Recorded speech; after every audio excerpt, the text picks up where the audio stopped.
যে দল সরকারে সে দলের নেতাদের দখলে সড়ক ও পরিবহন, তারাই জিম্মি করে যাত্রী সেবাকে। প্রাপ্ত তথ্য বলছে, রাজধানীতে বেশিরভাগ বাস কোম্পানির মালিক মন্ত্রী, এমপি কিংবা ক্ষমতাসীন দলের নেতা। ফলে তাদের যা ইচ্ছা তাই সবার জন্য পালনীয়। সাধারণরা শুধু চোখ মুখ বুজে মেনে নেবে।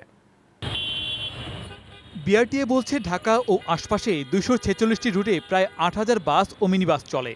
এই খাতে নৈরাজ্যের নেপথ্যে রাজনৈতিক প্রভাব মুখ্য সমস্যা বলেন সবাই। আওয়ামী লীগ, বিএনপি, জাতীয় পার্টি সহ বিভিন্ন রাজনৈতিক দলের নেতার সম্মিলিত ক্ষমতার কাছে জিম্মি গণপরিবহন ব্যবস্থা। চ্যালেঞ্জটা কিন্তু ইলেকশনের আগেও কিন্তু ছুড়ে দেওয়া হয়েছিল। বলা হয়েছিল যে আমাদের 2 কোটি ভোটার আছে।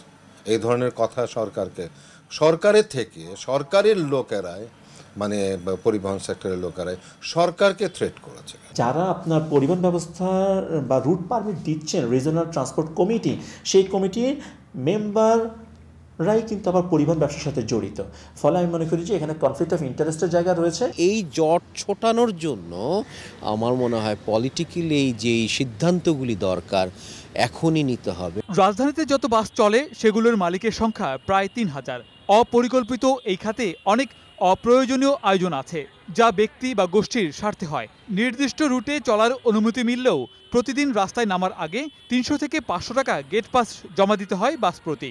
এসবই প্রভাবশালী ও ক্ষমতাসীনদের নিয়ন্ত্রণে। লাইনম্যানি করে সুপারভাইজার আছে, এদের মজুরি একটা দেখা গেছে কোনো কোম্পানি 5 জন লোক কাজ করছে, 2,000 টাকা বেতন দিয়ে দিছে কোম্পানি।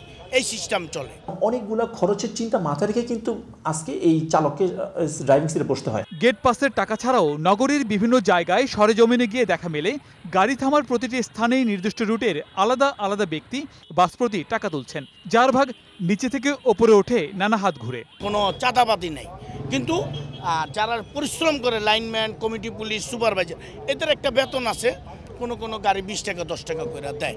গণপরিবহনের ড্রাইভারদের চুক্তির পরিবর্তে মাসিক বেতনে গাড়ি চালানোর উদ্যোগ নেওয়া হলেও বাস্তবায়ন নগণ্য। অনেক কোম্পানি ট্রিপ প্রতি আয়ের একটি অংশ কিংবা স্থির করা 220 টাকা থেকে 250 টাকা ড্রাইভারদেরকে দেয়, এর অর্ধেক দেয় হেল্পারদেরকে। ড্রাইভাররাই বলছেন, তাদের নির্দিষ্ট বেতন দিলে সড়কে বিশৃঙ্খলা কমবে। চুক্তি থেকে আমাকে মাস হিসাবে হইলে আমাকে আরো বেশি দিলাম, মাস হইলে কম আর বেশি মাস একটা পাওয়া যাবে।